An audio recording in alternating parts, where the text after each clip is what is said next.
네, 안녕하세요, 여러분. 세계지리 수업 시작하도록 하겠습니다. 자, 수업을 하기 이전에 선생님이 그때 문자를 드렸다시피 이번 주는 1차 시가 아니라 2차 시 하나만 영상이 올라가는 거고요. 그래서 여러분들은 두 번째, 일주일 중에 두 번째 시간, 목요일 혹은 금요일, 밤마다 다르겠죠. 두 번째 시간에 영상을 들어주시면 되고, 그 다음에 문자로 말씀드렸다시피 학습지가 온라인 클래스에 올라갔습니다. 근데 이거는 지금 해당 수업에만 해당되는 게 아니라 이번 기말고사 시험 범위 전체에 해당되는 학습지예요. 그래서 나중에 학습지를 잃어버렸거나 추가로 내가 뽑고 싶다는 친구들은 거기에서 뽑아주시면 되고, 모두 다 인쇄를 할 필요 없이 선생님이 기존에 나눠드렸던 거는 69페이지까지 70페이지까지 드렸을 거예요. 근데 그 이후에 71페이지부터는 여러분들이 따로 인쇄를 해서 수업을 들으시면 됩니다. 만약에 인쇄를 못하는 친구들은 동네 복사 업체나 인쇄소를 가면 양면으로 한 장에 50원씩 받을 거예요. 그렇게 해서 인쇄를 해주시면 되고, 진짜로 피치 못할 사정으로 아예 인쇄를 못하는 친구들은 교과서로 수업을 들으셔도 충분히 말을 들으면 따라오실 수 있을 거예요. 그래서 오늘은 우리가 5단원에서 마지막 부분, 이 건조기후 지역의 다른 특징들 조그만 것 하나만 하고 유럽과 북부 아메리카 단원으로 넘어가도록 할게요. 자, 그래서 우리가 지난 시간에는 자원에 따라서 우리가 보통 건조기후 지역은 석유 자원, 그 다음에 플러스로 천연가스까지 여러 화석에너지 자원이 많기 때문에 이 자원이 많은가 적은가에 따라서 나라별 특징이 달라진다라고 했어요. 그래서 마지막으로 자원의 부국, 자원의 빈국 을 비교를 하면서 수업이 끝났었고요. 자, 오늘은 뭘 할 거냐면 건조기후 지역이기 때문에 이 지역에서 겪는 자연현상이 무엇이 있을까? 사막화입니다. 그래서 사막화에 대해서 간단하게 찍고 유럽 단원으로 넘어가도록 할게요. 자, 우리가 70페이지를 보면 자, 사막화의 진행이라고 나와 있는데, 자, 그 위에 있는 여러분들 산업거주의 문제점 및 지역발전을 위한 노력 같은 부분은요, 여러분들이 그냥 간단하게 읽어도 충분히 이해가 가실 거예요. 당연히 화석에너지라는 거는 언젠가는 고갈되는, 그걸 우리가 뭐라고 했죠? 유한성이 있는 자원이에요. 자, 유한성이 있는 자원, 그 다음에 모든 자원은 언젠가는 가치가 변하게 됩니다. 그거를 가변성이라고 했죠. 자, 이런 유한성과 가변성이 높은 석유라는 자원은 자, 최근에 고갈이 되고, 그 다음에 신재생에너지의 수요가 늘어나면서 점점 축소되고 있다. 아직까지는 탑 자원 중에서 가장 중요한 자원이지만 현재는 자, 여기에만 너무 의존하다 보면 그때 발생하는 문제점 3-4가지 정도가 있었죠. 여기에서 우리가 정리를 했었어요. 자, 이러한 부분 때문에 이러한 구조를 이제 바꿔가야 한다라는 내용입니다. 그래서 각 나라별로 어떻게 지역 발전을 노력을 하고 있는지 그런 양상들 확인을 해주시고요. 자, 그 밑에 있는 사막화의 진행을 보도록 할게요. 자, 먼저 사막화라는 거는 뭘까요? 우리가 땡땡화라고 하는 거는 자, 어떻게 변해가고 있다라는 거죠. 사막이 아닌데 그럼에도 불구하고 사막처럼 변해가고 있다. 자, 그래서 여기에 해당되는 건요, 기존에 우리가 알고 있던 뭐 사하라 사막, 그 다음에 사우디에 있는 사막, 이란에 있는 사막이 아니라 그거를 제외한 지역에서 나타나는 현상입니다. 자, 그래서 우리가 기후로 따지면요, 사막은 BW였어요. 근데 스텝은 BS, 그 다음에 우리가 CS 이렇게 했었죠. 자, 이 나라들이 반건조 지역에 해당되었던 나라들이 점점 급격히 건조해지는 사막화 현상을 겪는다. 자, 원인은 2가지로 나눌 수가 있다. 어쩔 수 없이 자연적으로 발생하는 원인과 인위적으로 인간 활동으로 인해 나타나는 원인이 있다. 그래서 이 요인이 중요합니다. 자, 자연적 요인으로는 기후변화에 따른 장기간의 가뭄이 있고요. 인위적인 요인으로는 가장 많이 나오는 게 관계농업과 방목입니다. 관계농업이라는 거는 뭐였죠? 물을 끌어와서 관을 설치해서 농업을 짓는 거다. 방목을 하는 거는 목축업 중에 하나입니다. 가축들을 넓게 풀어두고 사육하는 거, 그거를 우리가 방목이라고 했어요.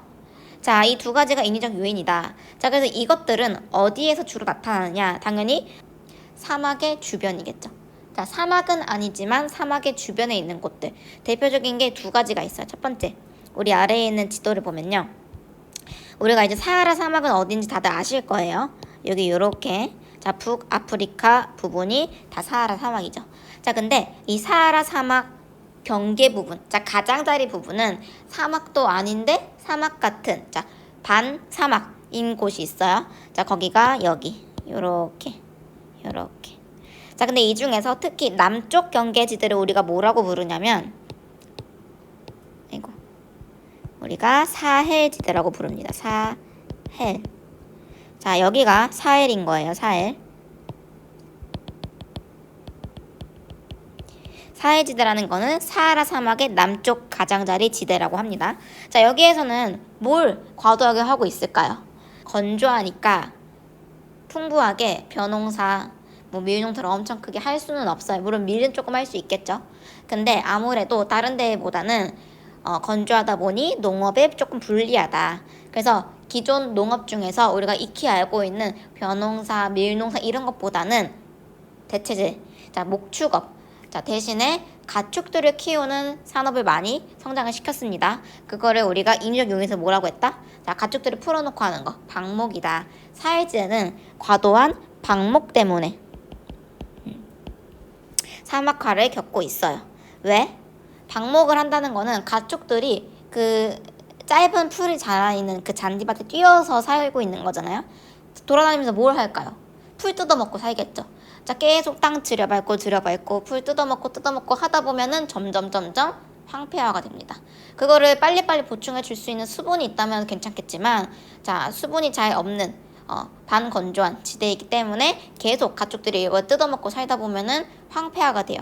그래서 사해지대가 대표적인 진행 지역이고, 자, 두 번째로 기억은 할지 모르겠지만 카스피해보다 살짝 위에 있는 아랄해가 있었어요. 아랄해 연안이, 자, 과도한 뭘까요? 해라는 거는 바다, 호수, 물이라는 거죠. 당연히 방목은 못해. 물을 위에서 살지 못하니까. 자, 여기에서 그럼 뭘 할까? 이 방대한 물을 끌어간다라는 거죠. 그거는 뭐다? 과도한 관계 농업이다. 얘는 관계. 자, 관계 농업으로 호수 주변 토양이 황폐화가 되었다. 아랄해는 어디 있냐? 여기 쭉 확대를 해보면 여기에 이렇게 있습니다. 자, 지금 지도상에서는 특이하게 이렇게 세 갈래 모양으로 호수가 형성이 되어 있는데 실제로 현재는요, 요만해요. 엄청나게 수위가 낮아지고 점점 황폐화가 되면서 물이 지금 사라진 상태입니다. 이제 최근에는 복원을 해가지고 다시 조금 돌아오기는 했는데, 자, 여기에서는 아랄해에서 이 아랄해가 형성되기 위해서 이 호수로 유입되는 하천이 있었어요. 그게 어떻게 있었냐면은 요렇게 아무다리아, 시르다리아라는 특이한 이름의 강 두 갈래가 있는데, 이 주변 국가들, 여기가 어디였죠? 큰 곳은 여기 카자흐스탄이었고요.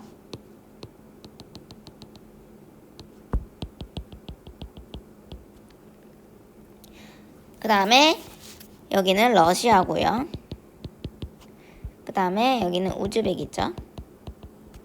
자, 이 주변 국가들에 해당되는 곳에서 자, 이 하천에서 물을 끌어오는 거예요. 농사를 짓기 위해서 물이 별로 이렇게 풍부하지 않으니까 점점 끌어오면서 이 아랄해가 물이 들어와야 되는데 안 들어와. 그래서 점점 황폐화가 되었다는 거죠. 자, 사해지대는 방목, 아랄해는 관계, 기억을 해주시고요. 그래서 이거를 막기 위해서 여러 가지 노력을 하고 있다. 그래서 여기서 우리가 그나마 체크해야만 할 거는 요거, 사막화 방지 협약을 맺었다더라. 그래서 주변 국가들끼리 우리끼리 이거 안 되겠다. 점점 사막화가 심해지니까 사막화 방지 협약 체결을 맺고 우리 노력하자. 1994년도에 맺어졌습니다. 그래서 다양한 노력들을 하고 있고요. 그래서 이 문제와 관련돼서 나올 수 있는 자료들은 이런 게 되겠죠. 이 사막 주변 지역에서 가축, 사육, 두수라는 거는 여러분들 머릿수 하는 것처럼 그냥 수예요, 수. 얼마나 많은 가축들을 키우느냐. 자, 몇만 마리 이렇게 표현을 하죠. 이 가축, 사육, 두수가 많으면 많아질수록 과도한 방목이 심하다라는 거죠. 그래서 이게 지표가 올라가면 올라갈수록 사막화는 심해진다, 비례하다라고 이해를 하시면 되겠습니다. 사막화는 어려운 게 아니기 때문에 이 대표 지역 두 가지, 아랄해와 사해지대, 원인, 그 다음 최근에 어떻게 노력하고 있는지만 기억을 해주시면 될 것 같아요. 네, 그래서 5단원을 여기서 마치고 이제 6단원 유럽 북미로 갈 건데요. 자, 이 파트는 살짝 우리가 기존에 했던 거랑 조금 달라요. 워낙 선진국들이 많이 모여있는 국가들이기 때문에 뭐 기후가 어떻고 자연이 어떻고 이런 거는 사실 예전에 다 했었거든요. 그래서 여기는 이 나라들이 이렇게 선진국이 될 수 있었던 배경, 공업 발달 과정, 첨단 산업 발달 과정 이런 것들을 해보고 그다음에 이런 선진국의 대도시들 이 도시들이 어떻게 형성되어 있고 어떤 모습인지에 대해서 하는 거기 때문에 살짝 지금까지 했던 거랑은 조금 다를 거예요. 하지만 공통적으로 우리가 중요한 나라들은 꼭 위치를 알고 있어야 한다. 그래서 지도를 확인하고 가겠습니다. 지금 프린트가 없는 친구들은 교과서 유럽 단원 맨 앞장을 피시면 됩니다. 그럼 지도가 나올 거예요. 자, 우리는 요 백지도로 확인을 할 건데 자, 먼저 유럽부터 볼게요. 자, 우리가 모든 나라들을 알 필요는 없다. 근데 중요한 나라는 꼭 찝자. 그래서 그거를 중요한 것만 먼저 하도록 하겠습니다. 자, 우리 이 지도를 봤을 때, 이 유럽에서 유일하게 섬나라인 두 나라가 있어요. 굳이 따지자면 세 나라예요.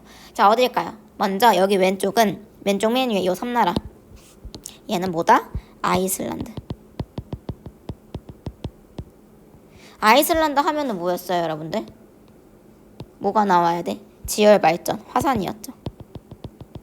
자, 그 다음으로 중요한 거는 아이슬란드 사실 크게 중요하지 않아요. 자, 제일 중요한 것부터 언급을 하자면 이제 아이슬란드 밑에 있는 영국.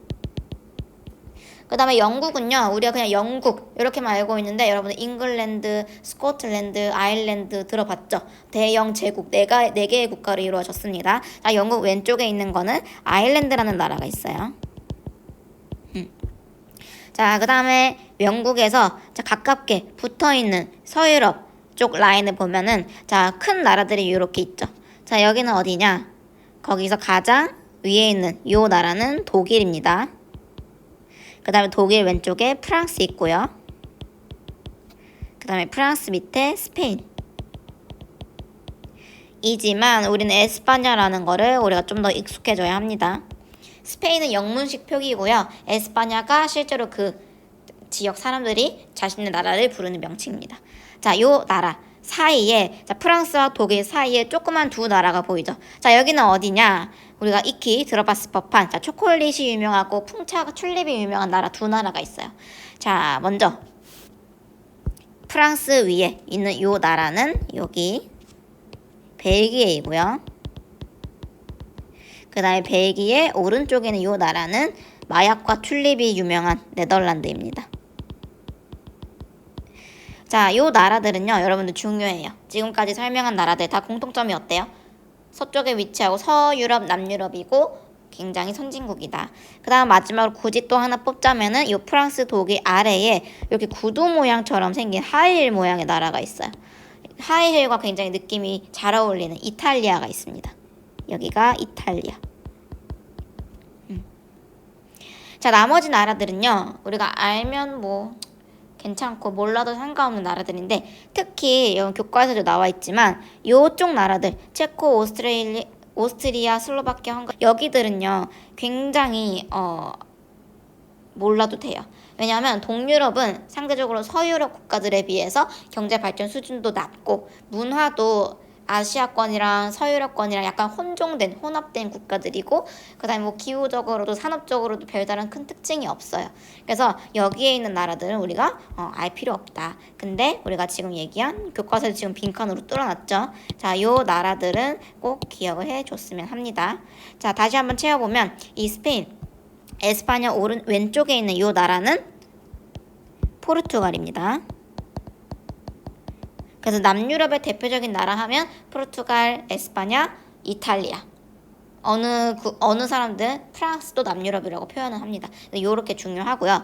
그 다음에 북유럽으로 가면은 우리가 노스핀이라고 불러요. 자, 노르웨이, 스웨덴, 핀란드. 자, 가장 여기 바깥쪽에 있는 게 노르웨이고요. 자, 우리 노르웨이 지형할 때 많이 언급했었죠. 왜? 자, 이 꾸불꾸불한 거. 요거 다 뭐였어? 빙하가 녹아서 안쪽으로 슉 들어온 빙하호가 많은 나라들이었죠. 그 다음에 노르웨이 옆에는 스웨덴이고요. 그 옆에는 핀란드입니다. 자, 노르웨이, 스웨덴, 핀란드의 이미지는 어때요, 여러분들? 못 사는 것 같지도 않고 엄청나게 막 화려하게 사는 것 같지도 않고 하지만 평균 소득으로 봤을 때는 엄청나게 상위권에 속하고요. 자원도 풍부하고 서유럽에 비해서는 우리가 인지도가 조금 낮지만 이 북유럽도 서유럽과 살짝 같이 묶입니다. 북서유럽이라고 표현을 하죠. 그래서 여기도 알면 좋은 나라들. 그 다음에 핀란드 왼쪽에 넓은 이 드넓은 나라는 뭐다? 러시아죠. 자, 이제 여기들을 제외하고는 굳이 뭐 알 필요는 없지만 그래서 이거를 선생님이 지금 초록색으로 적어볼게요. 굳이 중요하지 않은 나라. 그래서 여기 큰 나라들 우크라이나, 그 다음에 여기 큰 독일 오른쪽 폴란드, 체코 등등등 여러 나라들이 있어요. 그래서 여기는 그다지 중요하지 않다. 뭐 벨로루시, 특히 요쪽은 여러분들이 할리우드 영화 보면은 러시아 마피아들 그 다음에 막 그 마블에서도 누구지? 스칼렛 요한슨이 여기서 많이 활동을 하죠. 요쪽 동유럽, 러시아에서 과거 소련 연방 나라들 요쪽들 중요하지 않아요. 그래서 우리는 대부분 선진국을 위주로 수업을 할 예정이고요. 그래서 지금 까만색으로 쓴 나라들은 꼭 알면 좋은 나라들. 자, 이 밑에 북미가 있는데, 자, 북미는 굉장히 쉬워요. 나라가 3개밖에 없거든요. 당연히 이 가운데 있는 나라는 뭐다? 미국. 미국 위에 캐나다, 미국 아래 멕시코가 있죠. 그럼 캐나다 요거는 뭘까요? 어느 나라일까요? 미국이죠. 알래스카, 미국 땅에 해당이 됩니다. 이렇게 나라들이 정리가 되고 이제 파란 색깔로 바다를 체크해 보도록 할게요. 자, 유럽에서 남유럽이랑 접해져 있는 아프리카와 경계, 여기는 지중해였죠. 그 다음에 여기 흑해였고요. 그 다음에 이 드넓은 바다는 대서양입니다. 그 다음에 여러분들 이 노르웨이랑 영국 사이 여기 있죠. 자, 유럽의 북쪽 여기는 그냥 놀스 북해라고 불러요. 북해. 그 다음에 여기 밑으로 가보면 아메리카도 바다가 많습니다. 자, 유럽이랑 같이 지금 유럽이 여기에 있는 거야. 여기가 대서양. 그리고 여기가 아시아죠. 요렇게. 그래서 여기가 태평양. 자, 그 다음에 북극으로 가니까 여기는 북극 근처다. 북극해. 그 다음에 여기가 뭐냐면, 자, 멕시코랑 접해져 있는데 이 바다의 모양이 어때요? 움푹 들어가 있죠. 우리는 이거를 만이라고 부른다. 멕시코의 이름을 따서 멕시코만입니다. 그 다음에 우리가 유럽은 막 엄청 많은 도시들을 알 필요는 없지만 아메리카, 미국 같은 경우에는요, 워낙 최강대국에다가 나라가 너무 국토 면적이 커서 이 같은 나라지만 이 내부에서 도시들끼리 차이가 굉장히 커요. 그래서 이 중요한 주요 도시들을 체크를 해보도록 할게요. 교과서로 따지면 여기를 보시면 됩니다. 자, 미국 이렇게 확대를 해보면요, 우리가 미국 하면 가장 많이 떠오르는 지역이 뭘까요? 뉴욕이 있죠. 자, 빨간색으로 체크를 해볼게요. 자, 이쪽에 정확한 위치는 굳이 알 필요는 없어. 자, 뉴욕 중요하고요. 그 다음에 서쪽으로 쭉 가보면요, 우리 제일 오른쪽 여기 LA 로스앤젤레스랑 같은 거죠. 로스앤젤레스 있고 그 위에 샌프란시스코 있습니다. 그 다음에 남쪽으로 가보면 우리 멕시코랑 미국 사이에 여기 휴스턴이 있어요. 텍사스도 이 근처에 있고요. 그 다음에 마지막으로 지금 여기 요거 이게 호수거든요. 자, 이렇게 3개 있고 2개 있고, 자, 다시 파란색으로 여기는 5개의 엄청나게 큰 호수라고 해서 5대호라고 불러요. 이 5대호 근처에 있는 도시가 바로 뮤지컬로도 유명한 시카고입니다. 그래서 이 정도는 우리가 기억을 하면 좋을 것 같아요. 자, 그럼 선생님 여기 오른쪽에 요거 엄청나게 큰 거 뭔가요? 여기는 그린란드예요. 자, 그래서 지도는 이렇게 정리가 됩니다. 자, 그래서 우리가 지도 공부를 했으니 본격적으로 내부를 봐야겠죠. 자, 유럽과 북부 아메리카는 뭐가 중요하냐. 자, 지도를 확인했고, 자, 여러분 학습지 72페이지를 피시면 됩니다. 교과서 상으로는 여기 146쪽을 피시면 돼요. 자, 주요 공업 지역이 어떻게 형성이 되었고 현재 최근에 어떻게 변하고 있느냐, 산업을 위주로 볼 거예요. 자, 먼저 우리가 유럽에서 가장 중요한 나라는 뭘까? 이 두 사진을 보면 뭐가 떠오르나요? 박지성 어느 리그에서 뛰었죠? 유럽 리그에서 어느 팀의 주장? 맨유였어요. 맨체스터 유나이티드. 그다음에 오른쪽은 요크셔 테리어죠. 요크셔 테리어가 강아지가 지명을 딴 이름인데 요크셔라는 지역이 있습니다. 자, 맨체스터, 요크셔 둘 다 어디에 있다? 영국에 있다. 그래서 우리 영국은요, 왜 중요한가? 산업혁명의 발상지 끊임없이 얘기를 했었죠. 근데 이 맨체스터가 사실 축구로만 유명한 게 아니라 이 산업혁명의 근원이다 라고 해서 더 유명합니다. 그래서 맨체스터로 여행을 가보면 이렇게 사이언스 인더스트리 뮤지엄, 그러니까 산업과학 발달사, 이거를 대표하는 곳이다 보니 박물관도 따로 관광지로 발달이 되어 있어요. 자, 그래서 이 영국은요, 자, 특히 산업혁명 중에서도 뭘 가지고 자원 중에서도 석탄과 철광석을 가지고 혁명을 이끌었습니다. 자, 석탄은 왜 중요했을까요? 그때 최초 증기기관을 발명을 하는데 이 증기기관은 뭘로 달린다?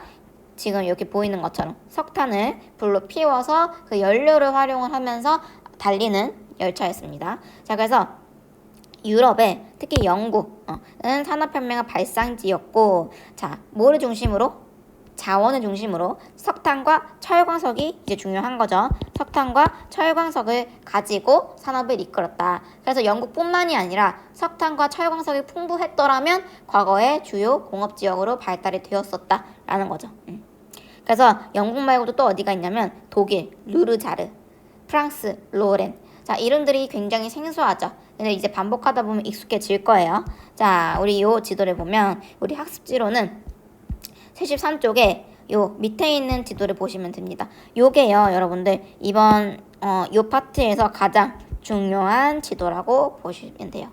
모든 이 공업 발달사가 여기에 한눈에 정리가 되어 있어요. 자, 어떻게? 지금 요거를 보시면 쇠퇴하는 공업지역, 첨단 기술 산업지역, 해운 하운 교통 발달지역, 신산업지구 이렇게 나와 있는데, 일단 가장 옛날에 형성된 게 가장 쇠퇴하는 공업지구겠죠. 방금 얘기했던 자원을 토대로 석탄과 철광석을 토대로 발달했던 공업지역들은 현재 쇠퇴하고 있습니다. 왜? 석탄이라는 것 자체가 어때? 최근에 잘 안 쓰죠. 자, 그래서 우리가 색깔을 조금 다르게 표시를 해보도록 할게요. 자, 핑크색으로. 자, 쇠퇴하고 있는 지역이에요. 대표적으로 요크셔, 랭커셔, 그 다음에 어디? 독일의 작센, 루르, 자르, 그 다음에 프랑스의 로렌이 있어요. 자, 요 지역들은 최근에 쇠퇴하고 있다. 근데 여기 프린트에는 안 나와 있지만 추가로 하자면 여러분들 이탈리아 하면은 떠오르는 나라, 아니 도시, 베네치아랑 밀라노가 있죠. 수입 명품들. 자, 밀라노, 빌바오, 여기들도 다 쇠퇴하는 지역이에요. 지금 옅은 회색이 지금 쇠퇴하는 지역인데 다 해당이 되죠. 그래서 여기들이 다 옛날에 자원을 중심으로 발달했던 공업지역이다. 자, 어디로 옮겨갔을까요? 여기가 지금 순서대로 쇠퇴 첨단 해운인데 바뀌었어요, 순서가. 자, 지금 1번 제일 첫 번째가 여기고 두 번째가 여기 해운 하운, 세 번째가 여기입니다. 자, 두 번째 해운 하운, 요거는 뭐야? 운이라는 거는 운반하다라는 거예요. 운송하다. 뭐를 통해서? 바다를 통해서. 하운은 뭘까요? 하천을 통해서예요. 자, 하천과 바다에 근접한 임해지역, 이 두 번째로 발달했던 공업지역이다. 그래서 어디래요? 여기. 자, 전통공업지역이 쇠퇴하면서 자, 공업의 중심지가 변화했다. 자, 밑줄을 하나 치자면 자, 원료 수입과 제품 수출이 유리한 지역. 그게 어디여야 돼? 무역이 활발하게 나타날 수 있는 곳, 물 근처라는 거죠. 그래서 우리는 자, 바다와 가깝다라는 거를 임해라고 했어요. 그래서 바다와 가까운 곳에서 공업이 발달한다. 그거를 임해 공업 지역이다. 그래서 대표적인 예시로 자, 영국의 카디프, 미들즈버러, 그 다음에 프랑스와 네덜란드가 있는데 이제 여기가 중요해요. 첫 번째, 프랑스의 덩케르크, 뭐 덴케르크라고도 하죠. 그 다음에 네덜란드의 로테르담이라는 지역이 있습니다. 자, 얘네가 성장하게 된 배경은 뭐다? 일단 자원 중심인 거는 알다시피 언젠가는 고갈된다. 고갈. 그 다음에 언젠가는 예전에 만들었던 거는 시설이 노후화되고요. 그 다음에 새로운 에너지 자원의 이용량이 증가했다. 이미 알고 있죠. 그래서 이제 임해지역으로 공업의 중심지가 이전이 되었다라는 겁니다. 그래서 거기를 이제 체크를 해볼게요. 초록색으로. 자, 두 번째 지역. 해운과 하운. 영국의 미드즈버러가 있고요. 그 다음에 네덜란드의 로테르담, 그 다음에 프랑스의 됴케르크, 그 다음에 뭐 르아브르.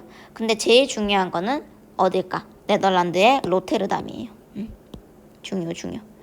자, 왜? 네덜란드는요, 나라 자체가 지반이 굉장히 낮아요. 이 로테르담은 내륙에 있는 건데도 불구하고 이런 물을 활용한 수온이 발달했다. 왜? 지반이 낮아가지고 물이 안쪽으로 샥 들어옵니다. 그래서 하천이 굉장히 크게 발달이 되어 있어요. 내륙 수온이 가장 전 세계에서 발달한 나라, 네덜란드. 그 중에서도 그 도시 이름은 로테르담. 꼭 기억을 해 주셔야 돼요. 그래서 두 번째로 해운, 하온을 활용한 곳이 네덜란드 로테르담, 영국 미드스버러, 프랑스의 됴케르크 이런 곳들 떠올리시면 되고요. 자, 이제 그 다음 마지막 첨단 기술 세 번째. 자, 4차 산업혁명을 주도하는 첨단 기술이 발달한 지역들이 가장 최근에 등장한 공업지역이겠죠. 그래서 그거는 노란색으로 체크를 해볼게요. 자, 중요해서 지금 크게 진한 글씨로 나와 있어. 어디? 지금 영국의 케임브리지 대학. 우리 스탠포드, 옥스포드 말고도 케임브리지 대학은 과학에 초점을 맞춰져 있는 대학입니다. 우리나라로 치면 카이스트처럼 케임브리지 사이언스 파크라는 산업지구가 있어요. 자, 나머지 뭐 실리콘도크, 실리크 글렌은 뭐 굳이 몰라도 되고요. 영국 하면 케임브리지 사이언스 파크. 그 다음에 자, 프랑스의 소피아 앙티폴리스. 자, 여기 소피아 옆에 프랑스라고 적어줘. 그림이 헷갈릴 수 있으니까 여기는 프랑스입니다. 그 다음에 이탈리아의 제3 이탈리아. 그 다음에 시스타 사이언스 파크는 어느 나라일까요? 여기 지금 보면 그림이 잘려 있지만 여기가 노르웨이, 그 다음에 여기가 노스핀, 스웨덴이었어요. 자, 스웨덴의 시스타 사이언스 파크. 그 다음에 이 지도에는 안 나와 있지만 스웨덴 옆에 뭐였다? 핀란드. 여기 핀란드에도 또 뭐가 있냐면 오울루 테크노폴리스라는 게 있어. 이름들이 조금 웃기죠. 근데 여러분들이 막 테크노폴리스, 사이언스 파크, 뭐 앙티폴리스 이 뒤에 있는 부분은 알 필요 없지만 앞에 있는 이 명칭은 기억해 주셔야 돼요. 영국 케임브리지, 그 다음에 핀란드 오울루, 스웨덴 시스타, 이탈리아 제3 이탈리아, 프랑스 소피아. 프랑스 소피아 굉장히 약간 어울리죠. 요런 명칭들만 기억을 해주시면 되고 그 뒤에는 무슨 폴리스 이런 거는 몰라도 됩니다. 자, 그래서 공업지역이 3단계. 과거 첫 번째는 뭘 중심으로? 자원을 중심으로. 두 번째는 수온을 중심으로, 물을 활용한 운송을 중심으로. 세 번째는 첨단 기술을 중심으로. 그래서 우리가 또 알 수 있는 게 뭐냐? 지금 쇠퇴하는 공업지역은요, 발달 지역이 어디야? 자원이 있는 곳이야. 그 다음에 두 번째, 해운, 하운은 어디야? 근처, 바다 근처, 임해 지역이죠. 그 다음에 마지막으로 세 번째, 첨단 기술 산업지역은 어디에 주로 발달할까요? 얘는 제약이 없어. 어디서나 기술이 있다라면, 좋은 인력이 있다면 발달하는 곳이에요. 그래서 상대적으로 다른 데에 비해서 내륙으로 들어왔죠. 왜? 대도시일수록, 도시의 중심부일수록 대학들이 있고 사람들이 많이 몰려오고 교통도 발달했으니까요. 그래서 입지가 이렇게 3단계로 변화하고 있다라는 겁니다. 그래서 지금 첨단기술 산업지역이 지금 중간 회색으로 이렇게 표시되어 있는데 여기 법례에 보면은 신산업지구라는 표현이 있어요. 요거랑 같은 겁니다. 자, 첨단기술 산업지역에서 특히 이제 특정 기업들이 모여있는 그 지구를 신산업지구, 새로운 산업이 발달한 지구라고 불러요. 그래서 동그라미 쳐져 있죠. 요렇게 제3 이탈리아, 프랑스 소피아, 그 다음에 케임브리지 사이언스 파크, 시스타 사이언스 파크 이런 식으로. 그래서 같은 겁니다. 요 지도만 보면 모든 게 해결이 된다. 자, 이 지도도 다 알 필요 없이 쌤이 지금 색깔별로 체크한 부분만 기억을 해주시면 좋아요.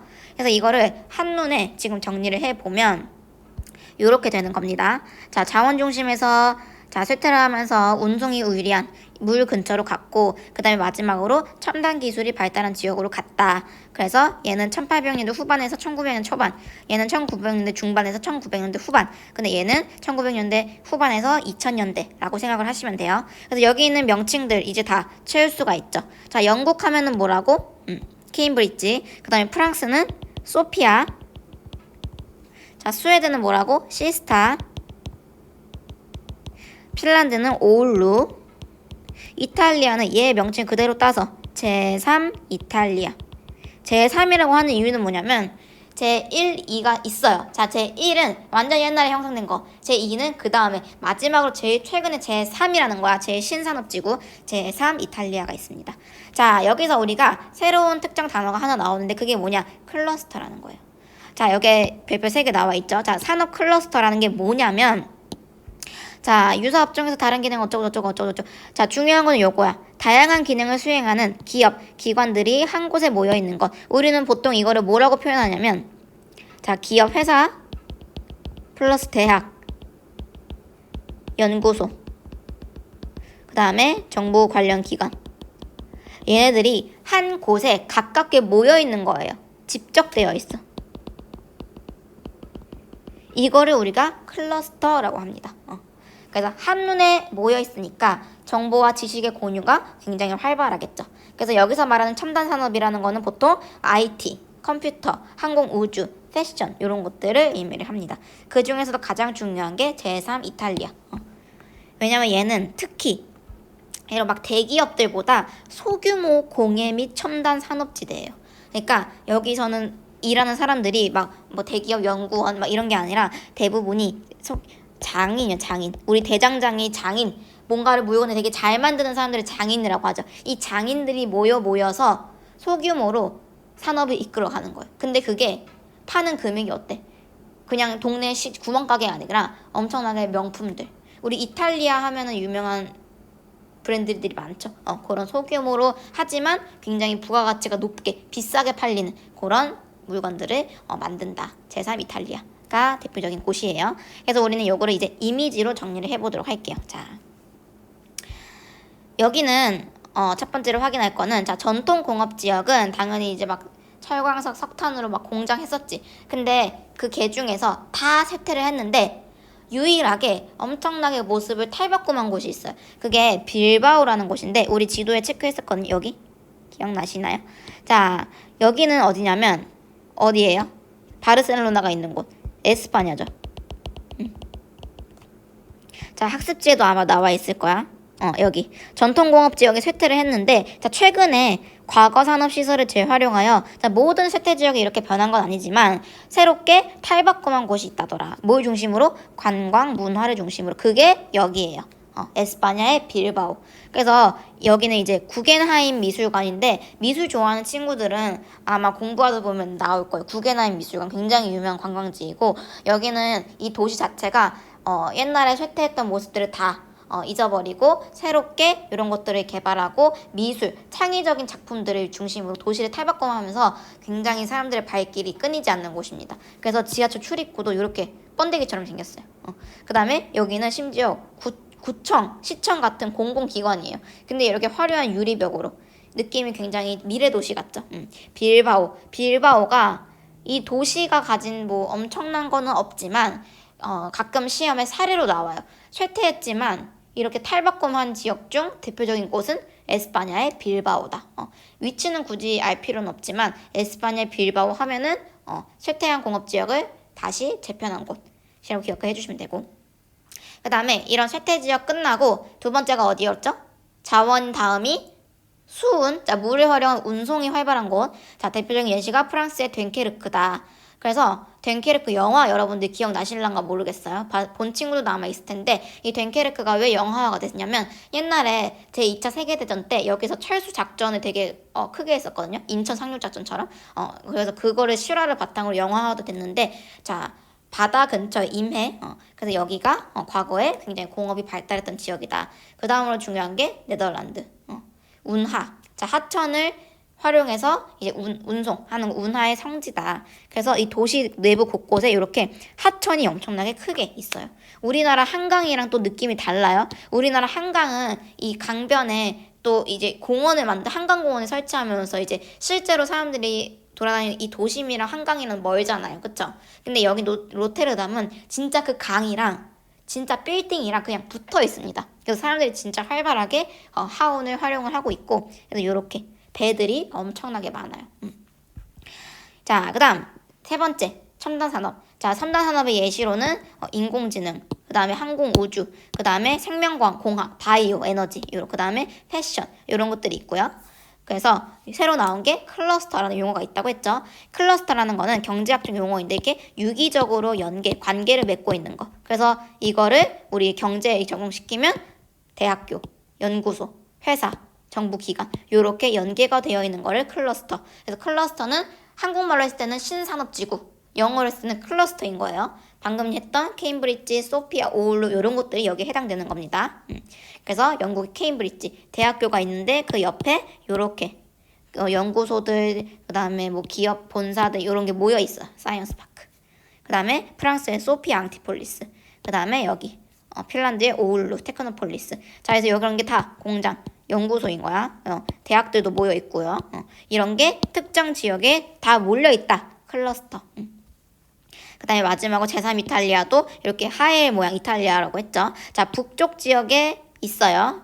자, 제3 이탈리아는 북쪽 지역에만 있는데 특히 여기에서는 소규모 제작을 하는데 다 장인들. 그래서 여러분들이 이탈리아를 하면은 대표적인 브랜드가 구찌, 여러분들이 좋아하는 프라다, 발렌티노, 보테가 베네타 이런 명품 브랜드들이 다 이탈리아 출신이죠. 이런 것들을 주로 만든다. 그래서 오늘은 여기까지 하도록 할게요. 굉장히 양이 많았지만 1차 시를 안 왔기 때문에 조금 수업을 길게 했습니다. 그래서 우리 다음 시간에는 이거 간단하게 복습하고 북아메리카, 자, 미국은 어떻게 공업이 발달했는가를 확인해 보도록 할게요.